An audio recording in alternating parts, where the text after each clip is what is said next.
والله الذي لا إله إلا هو الرحمن الرحيم۔ السلام علیکم ورحمۃ اللہ وبرکاتہ۔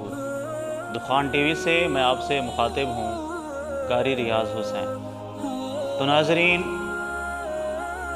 سیدنا بہاءالحق زکریا ملتانی رحمۃ اللہ تعالی علیہ کا آپ کو ایک خوبصورت واقعہ آج میں سنانے جا رہا ہوں۔ جب آپ نے اپنی ابتدائی تعلیم مکمل کر لی، یہ بات یاد رکھنا، جتنے بھی یہ بزرگ ہیں نا جن کے مزارات آج بنے ہوئے ہیں، یہ سارے بزرگ دین کے عالم تھے، دین سیکھتے تھے، دین خود پڑھتے تھے اور دین پڑھاتے تھے۔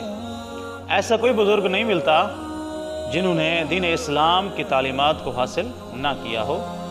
تو دین اسلام کی تعلیم حاصل کر لینے کے بعد شیخ بہاءالحق زکریا ملتانی رحمۃ اللہ تعالی علیہ نے آپ نے رخ کیا اگلے مقام کی طرف، اور اگلا مقام ان کا کون سا ہوتا ہے؟ وہ ہوتا ہے ولایت کا، اجازت نامہ جسے ہم کہتے ہیں۔ تو اجازت لینے کے لیے آپ بیعت ہوئے شیخ الشیوخ حضرت شہاب الدین عمر سہروردی رحمۃ اللہ تعالی علیہ کے۔ جب آپ شیخ کامل کے پاس پہنچے، شہاب الدین عمر سہروردی رحمۃ اللہ تعالی علیہ کے پاس، کچھ عرصہ وہاں پر گزارا اور ان سے گزارش کی کہ میں ولایت کا جبہ اور ولایت کی اجازت طلب کرنے کے لیے آپ کے پاس حاضر ہوا۔ تو شیخ مکرم نے آپ کو قبول کیا، اور وہاں پر آپ کے جانے سے پہلے اور بھی کئی بزرگ، کوئی درویش وہاں پر رہ رہے تھے، اس نیت سے کہ شیخ کامل ہمیں اجازت دیں گے اور ہم اپنی ولایت کا اعلان کریں گے اور باقاعدہ کام شروع کریں گے۔ یاد رکھنا، جتنے بھی بزرگ ہیں، جتنے بھی اولیاء ہیں، ان کا ایک شیخ ضرور ہوتا ہے جن سے اجازت نامہ لیتے ہیں۔ ان کو وہ ولایت کا جبہ عطا کرتے تھے، تو وہ جبہ پہن کر ولایت والا، جسے ہم دستار بندی کہتے ہیں، تب یہ اولیاء اپنا کام شروع کروایا کرتے تھے۔ تو شیخ بہاءالدین زکریا ملتانی رحمۃ اللہ تعالی علیہ، آپ شیخ کامل کے پاس پہنچے، کچھ ہی دن گزرے، شیخ کامل نے آپ کو ولایت والا جبہ بھی عطا فرمایا اور اجازت بھی عطا فرمائی کہ آپ جائیے، اپنا کام شروع کر دیجیے، دین اسلام کی تبلیغ کا کام، دین اسلام کی خدمت کا کام شروع کر دیجیے۔ تو وہاں پر جو درویش اتنے عرصے سے رہ رہے تھے، انہوں نے شیخ کامل کی بارگاہ میں عرض کی، حضور، ہم کئی سالوں سے آپ کی خدمت میں رہ رہے ہیں، آپ نے ہمیں اجازت عطا نہیں فرمائی، اور بہاءالحق زکریا ملتانی رحمۃ اللہ تعالی علیہ کو آئے کچھ دن ہوئے تھے، کوئی کہتا ہے 17 دن، کوئی کہتا ہے 15 دن، بہرحال جتنے بھی کچھ دن کا عرصہ تھا، کچھ دن ہوئے اور آپ نے ان کو اجازت بھی عطا فرما دی۔ تو شیخ کامل نے کہا، اصل میں یہ جب میرے پاس آئے تو یہ خوش لکڑی کی طرح تھے، بس میں نے چنگاری لگانی تھی، آگ بھڑک اٹھی ہے۔ آپ لوگ ابھی تک ترخ لکڑی کی طرح ہو، جتنی چنگاری لگاؤ آگ نہیں پکڑنے والی۔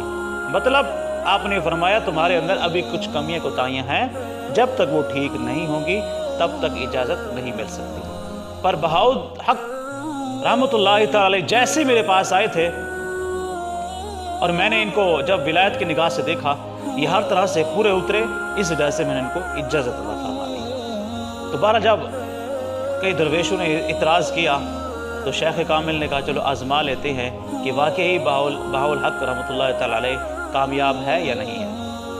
آزمانے کے لیے شیخ کامل نے کیا کیا، آپ نے کبوتر منگوائے۔ ہر درویش فقیر کو ایک، جو ان کے پاس رہ رہے تھے، ایک کبوتر دیا اور ایک چھری عطا فرمائی، اور آپ نے فرمایا اس کو لے جاؤ، اس کو اس جگہ پر ذبح کرنا ہے جہاں پر تمہیں کوئی نہ دیکھ رہا ہو۔ تو سارے ایک کبوتر اور وہ چھری لے کر وہاں سے نکل پڑے۔ بہاءالحق ملتانی رحمۃ اللہ تعالی علیہ، آپ بھی چھری اور کبوتر لے کر چلے گئے۔ آپ نے فرمایا کہ اس جگہ ذبح کرنا جہاں تمہیں کوئی نہ دیکھ رہا ہو۔ تو ان درویشوں میں سے کوئی درویش گیا، کمرے میں چھپ کے اس کو ذبح کیا اور شیخ کامل کے پاس پہنچا دیا۔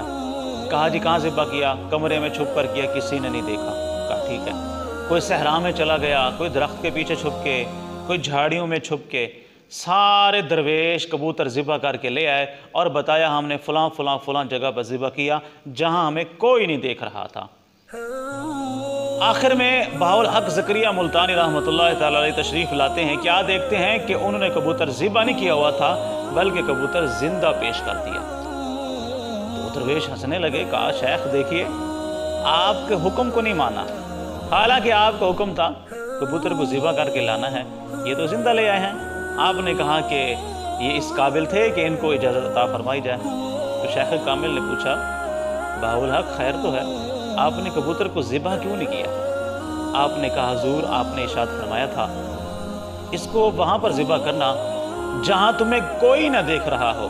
تو حضور میں کمرے میں گیا، انسان تو کوئی نہیں دیکھ رہا تھا پر رب رحمان وہاں پہ مجھے دیکھ رہا تھا۔ میں صحرا میں گیا، انسان تو کوئی نہیں دیکھ رہا تھا پر رب رحمان دیکھ رہا تھا۔ میں درخت کے پیچھے گیا، وہاں پر بھی انسان مجھے نہیں دیکھ رہا تھا، رب رحمان تو دیکھ رہا تھا نا۔ جھاڑیوں میں گیا، انسان کوئی نہیں دیکھ رہا تھا پر رب رحمان تو دیکھ رہا تھا۔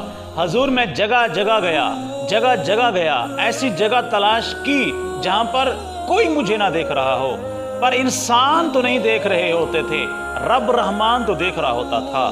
آپ نے کہا بتائیے حضور میں اس کو کیسے ذبح فرماتا؟ تو شیخ کامل نے کہا لوگوں سمجھ آئی، آپ لوگ صرف اور صرف لوگوں سے ڈرتے ہو۔ کامیابی تب ملتی ہے جب بندہ رب سے ڈرتا ہے، رب سے جب ڈرتا ہے نا تو تب کامیابی نصیب ہوتی ہے۔ تو یہ کامل تھے، اس وجہ سے ان کو اجازت فرمائی گئی۔ تو اس درویشوں نے ہاتھ باندھ لیا، حضور ہم سے غلطی ہو گئی، واقعی اس قابل تھے، آپ نے اپنی ولایت کی نگاہ سے اچھا دیکھا، ٹھیک دیکھا ہے۔ تو ناظرین یہاں سے سبق ملتا ہے لوگوں سے نہ ڈرو، رب رحمان سے ڈرو۔ ہم گناہ کرتے ہیں لوگوں سے چھپ کے پر رب تو دیکھ رہا ہوتا ہے نا۔ جب آپ کا یہ یقین کامل ہو جائے گا کہ جہاں بھی جائیں گے رب رحمان تو دیکھ رہا ہے، دنیا والوں سے جیسے اب چھپا کے گناہ کرتے ہو، دنیا والوں سے ڈرتے ہو، انسانوں سے ڈرتے ہو، رب سے کیوں نہیں ڈرتے؟ تو جب اس مقام پر انسان پہنچ جاتا ہے کہ اس کے ذہن و دماغ میں یہ بات آ جائے کہ ہر جگہ مجھے رب دیکھ رہا ہے، تب انسان کامیاب ہو جاتا ہے، تب وہ گناہ کرے گا نہیں۔ شراب کیسے پیے گا؟ آج شراب لوگ پیتے ہیں تو لوگوں سے چھپ کر پیتے ہیں،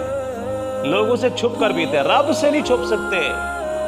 آج زنا کرتے ہیں تو لوگوں سے صرف چھپا جاتا ہے، رب رحمان سے نہیں چھپ سکتے نا۔ کامیابی تب ملتی ہے جب بندہ رب رحمان سے ڈرے گا، جب رحمان ہر جگہ موجود ہے۔ جب آپ یہ ذہن میں بٹھا لیں گے تو انشاءاللہ کامیابیاں آپ کے نصیب میں آئیں گی۔ لوگوں سے نہ ڈریے، رب رحمان سے ڈریے جو ان اللہ علی کل شیء قدیر ہے، جو روز ازل سے ہے، ہمیشہ کے لیے ہے، اس سے ڈریے۔